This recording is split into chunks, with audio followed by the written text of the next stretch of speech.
AP assembly speaker చింతకాయల అయ్యన్నపాత్రుడు కూడా ఈరోజు శ్రీవారిని దర్శించుకున్నారు. ఆయన అసెంబ్లీ వన్యప్రాణుల పర్యావరణ కమిటీ చైర్మన్ గా కూడా ఉన్నారు.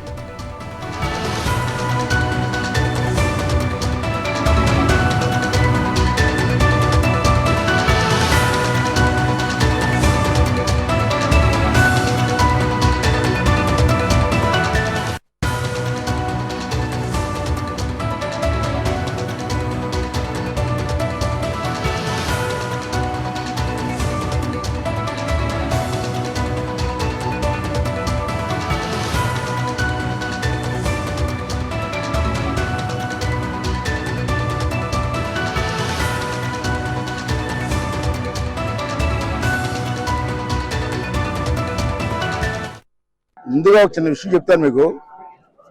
నేను లాస్ట్ టైము స్వామివారి దర్శనంకి వచ్చాను. నేను అప్పుడు రాజ్యసభ ఎలక్షన్ ఇంకా అవ్వలేదు. కమిటీ వచ్చి మీ ప్రెస్ ముందు మాట్లాడుతూ మీరు అడిగారు ఏం కోరుకున్నారని అన్నీ చెబుతూ మా అబ్బాయికి కూడా రాజ్యసభ సీట్ ఇవ్వమని చెప్పి అడిగాను స్వామివారిని అని మొక్కుని వెళ్ళాను. వెళ్ళిన 3వ రోజుకి రాజ్యసభ వచ్చింది మా అబ్బాయికి, విజయ్కి, స్వామివారి దయ వల్ల, మీ అందరి వల్ల. మరి ఈరోజు ఎందుకు వచ్చామంటే మాదొక కమిటీ, వైల్డ్ లైఫ్ కమిటీ అని జూస్ ఉన్నాయి కదా, మన జూలు ఉన్నాయి కదా, జూలు డెవలప్ చేయడం కోసం చెప్పి ఒక కమిటీ ఉంది. ఈ కమిటీ అన్ని రాష్ట్రాలు లేదు, కొన్ని రాష్ట్రాల్లో ఉంది. దాంట్లో మన ఆంధ్ర రాష్ట్రం ఒకటి. దీనికి ఎవరైతే స్పీకర్గా ఉంటారో వారు చైర్మన్గా ఉంటారు, మిగతా వాళ్ళందరూ మెంబర్లుగా ఉంటారు.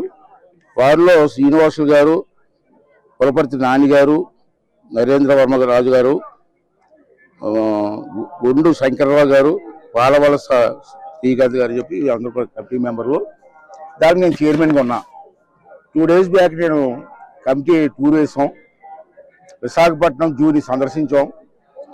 తర్వాత ఈరోజు మన తిరుపతిలో ఉన్నటువంటి ఈ జూని సందర్శించి అక్కడ ఉన్న లోటుపోట్లు అన్ని పరిశీలించి గవర్నమెంట్కి రిపోర్ట్ ఇచ్చి దీన్ని డెవలప్ చేయాలనే ఉద్దేశంతో ఇక్కడ ప్రత్యేకంగా రావడం జరిగేది.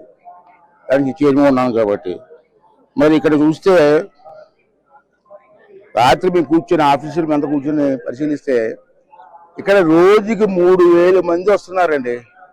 2,000 నుంచి 3,000 జూకి. కానీ స్వామివారి దర్శనానికి సుమారు 90,000 నుంచి 1,00,000 మంది వస్తున్నారు రోజుకి. కానీ జూకి వచ్చే వాళ్ళు 3,000 దాటలేదు. ఎందుకు దాటలేదు? పిల్లలతో వస్తారు, సరదా జూకి వెళ్ళాలి కదా, ఎందుకు వెళ్ళలేదో పరిశీలిస్తే జూలో సరైన సౌకర్యాలు లేవు, వాటర్ లేదు, ఎంటర్టైన్మెంట్ ప్రోగ్రామ్స్ లేవు. అలాగే వాడు ఎందుకు వస్తారు? రారు. అంచేత ఒక విషయం చెప్పాలి మీకు. మన ఆసియా ఏరియాలోనే 3,000 ఎకరాలు ఉన్న జూ మా తిరుపతి జూ. ఇంత పెద్ద జూ ఏరియా ఎక్కడా లేదు. అటువంటి ఏరియాని డెవలప్ చేస్తే సందర్శకులకు వచ్చిన దాంట్లో 50% సందర్శకులకు వచ్చిన జూకి బ్రహ్మాండంగా ఆదాయం వస్తుంది, డెవలప్మెంట్ అవుతుంది. అంటే ఆ ఉద్దేశంతో మేము రావడం జరిగింది. ఇప్పుడు ఇది అయిపోయి దర్శనం అయిన తర్వాత చిన్నగా జూకి వెళ్తున్నాం. మధ్యాహ్నం 1 గంట వరకు జూలో ఉండి అంతా పరిశీలించి ఏం కావాలి, అక్కడ వాటర్ ప్రాబ్లం ఉందని చెప్పారు రాత్రి. ఇవన్నీ కూడా ఎలా చేయాలి, దాని ఖర్చు ఎంత అవుద్ది, బడ్జెట్ ఎంత అవుద్ది, ఆ బడ్జెట్ని, ఆ గ్యాప్ని ఎలా ఫుల్ఫిల్ చేయాలా, ఇవన్నీ జూలో కూర్చొని మధ్యాహ్నం 1 గంట వరకు ఉండి పాయింట్స్ రాసుకొని మళ్ళీ 1 గంట నుంచి కలెక్టర్ ఆఫీసులో కలెక్టర్ గారి సమస్యలో మీటింగ్ పెట్టాం అందరం కలిసి.